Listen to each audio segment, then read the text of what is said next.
আর কিছু হবে না। এখন আমাদের কাছে স্পষ্ট যে ডাক্তার জাকির নায়েক তার সে বক্তব্যের মধ্যে কোরআনেরও ভুল প্রমাণিত বলেছে বলে নাউজুবিল্লাহি মিন যালিক।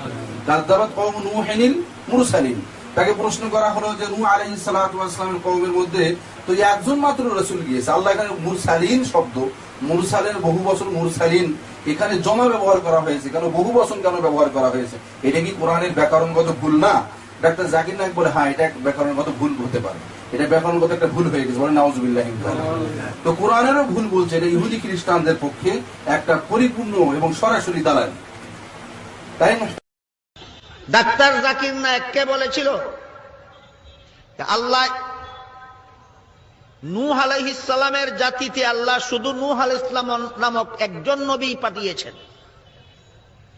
কিন্তু আল্লাহ তোমাদের কোরআনে বলেন ফাকাজ্জাবুহুম, এই জাতি নবীগণকে অমান্য করল। একজন নবীকে নবীগণ বলা যায় ব্যাকরণের পদ্ধতিতে, সুতরাং তোমাদের কোরআনে ব্যাকরণগত ভুল আছে। এই প্রশ্ন তো খ্রিস্টানে করেছে, কাকে? ডাক্তার জাকির নায়েককে। খ্রিস্টান তো কোরআনে ভুল আছে বলবেই, খ্রিস্টান তো বলবেই কোরআনে ভুল আছে, সে তো কোরআনের শত্রু, গোপন শত্রু নয়, সে তো প্রকাশ্য শত্রু। কাজেই আল্লাহ এই জাতির কাছে মাত্র একজন নবী পাঠিয়েছেন, নূহ আলাইহিস সালাম। কাজেই এই জাতি একজন নবীকেই অমান্য করেছে। ফাকাজ্জাবুহু বললে অর্থ হইতো একজন নবীকে অমান্য করেছে, ফাকাজ্জাবুহুম বলার কারণে এখানে দেখা গেল যে এরা নবীগণকে অস্বীকার অমান্য করেছে বলে কোরআনে উল্লেখ করা হয়েছে।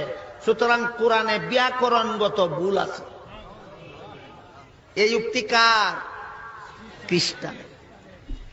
ডাক্তার জাকির নায়েক এই প্রশ্নের জবাবে বলেন আমি আপনার সাথে একমত যে কোরআনে ব্যাকরণগত ভুল থাকতে পারে, কোরআনে ব্যাকরণগত ভুল আছে খ্রিস্টানে কয়, আর জাকির নায়েক স্বীকার করিয়া লয়। কেন? বাংলা ভাষায় কোরআন শিখেছে উস্তাদ ছাড়া। আপনাদের মনে কৌতূহল বাকি থাকবে, তাহলে ওই খ্রিস্টান পাদ্রীর প্রশ্নের আসল জবাবটা কি?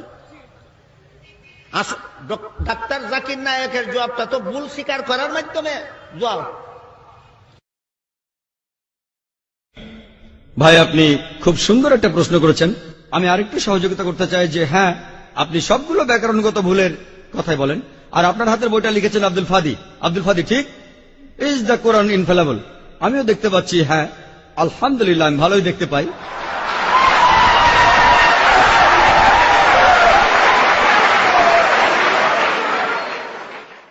আমি এই 20টা ভুলের সবগুলোর উত্তর দেব, কারণ আমি বইটা পড়েছি। আমি সবগুলোর উত্তর দেবো ইনশাআল্লাহ, ইনশাআল্লাহ। 1 নম্বর পয়েন্ট ভাই, 1 নম্বর পয়েন্ট, এখানে 1 নম্বর পয়েন্ট হলো যে আরবির সব ব্যাকরণ এসেছে কোরআন থেকে। কোরআন হলো সর্বোচ্চ আরবি বই, যে বইটাতে সবচেয়ে উঁচু মানের সাহিত্য আছে। আরবি ভাষার সব ব্যাকরণ এসেছে কোরআন থেকেই। কোরআন হলো ব্যাকরণের মূল গ্রন্থ, আর কোরআন যেহেতু ব্যাকরণের মূল গ্রন্থ এবং সব ব্যাকরণ এসেছে কোরআন থেকে, কোরআনে কোনো ভুল থাকতে পারে না। 1 নম্বর পয়েন্ট। 2 নম্বর পয়েন্ট, 2 নম্বর পয়েন্ট, 2 নম্বর পয়েন্ট। ব্যাপারটা এরকম যে আপনি একটা রুলার নিলেন, আর সেই রুলারের গায়ে দাগ কাটা আছে, তারপর বললেন যে মাপটা ভুল হয়েছে। এটা বেশ অযৌক্তিক।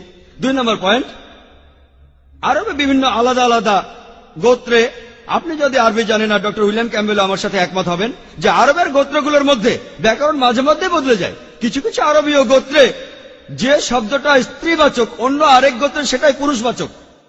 একই শব্দ, তবে গোত্রভেদে ব্যাকরণ বদল হতে থাকে, এমনকি শব্দের লিঙ্গ বদলে যায়। তাহলে আপনি কি কোরআনকে সবগুলো ব্যাকরণ দিয়ে পরীক্ষা করবেন? না। আর এছাড়াও কোরআনের ভাষা এত উঁচু মানের, এতই উঁচু মানের, এর কাছাকাছি কোনো সাহিত্য নেই। আর কোরআনের বিরুদ্ধে অনেক বই আছে, ইন্টারনেটে গেলে দেখবেন 12টা ব্যাকরণের ভুল, 21টা ব্যাকরণের ভুল, আব্দুল ফাদি 20টা ব্যাকরণের ভুল। আপনাদের কি ধারণা খ্রিস্টানরা এই ভুলগুলো বের করেছে? কারাই ভুল বের করেছে? জানেন কারা করেছে? মুসলমানরাই। মুসলমান পণ্ডিতরা যেমন জামকশারি তারা এটা করেছেন। কোরআনের ব্যাকরণ এত উঁচু মানের যে কোরআনের ভাষা মাঝে মধ্যে প্রচলিত আরবির বিরুদ্ধে যায়। কোরআনের ব্যাকরণ এত উঁচু মানের, কোরআনের ব্যাকরণ এতই উঁচু মানের, এজন্য তারা উদাহরণ দিয়েছে। আমিও একটা উদাহরণ দেব, এতে আপনারা সবগুলো উত্তর পেয়ে যাবেন। তারা উদাহরণ দিয়েছে যে কোরআনে লেখা আছে লূত আলাইহিস সালামের গোত্রের লোকজন তারা সকল নবীকে ত্যাগ করেছে। বলা আছে সব নবীকে তারা বর্জন করেছে। ডক্টর উইলিয়াম ক্যাম্বেল বললেন যে নূহ নবীর গোত্রের লোকজন তারা নবীদের ত্যাগ করেছে। আমরা ইতিহাস থেকে জানি যে মাত্র একজন নবীকে তাদের কাছে পাঠানো হয়েছিল। তাহলে এখানেও ব্যাকরণের ভুল আছে। কোরআনে বলা উচিত ছিল একজন নবীর কথা, বহুবচন না।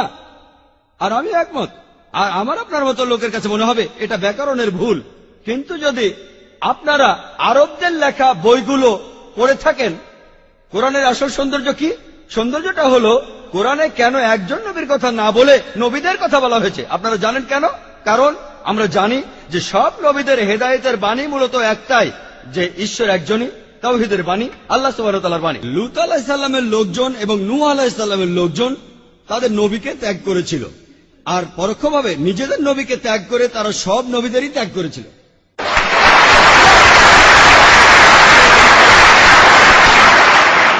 সৌন্দর্যটা দেখেন, ভাষার অলংকার দেখেন, আলহামদুলিল্লাহ। আপনার মনে হতে পারে এটা ব্যাকরণের ভুল, কিন্তু এটা ভুল নয়। একইভাবে নূর সারওয়ার নামে একজন বলেছেন যে কোরআন বলছে কুন ফা ইয়াকুন, হ বললে হয়ে যায়। এটা নাকি হবে কুন ফা কানা, হ বললে হয়ে যেত। হ্যাঁ, আরবির পাস্ট টেন্সে কুন ফা কানা, কুন ফা ইয়াকুন নয়। কিন্তু কুন ফা ইয়াকুন আরো উঁচু মানের। বলা আছে আল্লাহ তিনি ছিলেন, আছেন আর থাকবেন, অতীত বর্তমান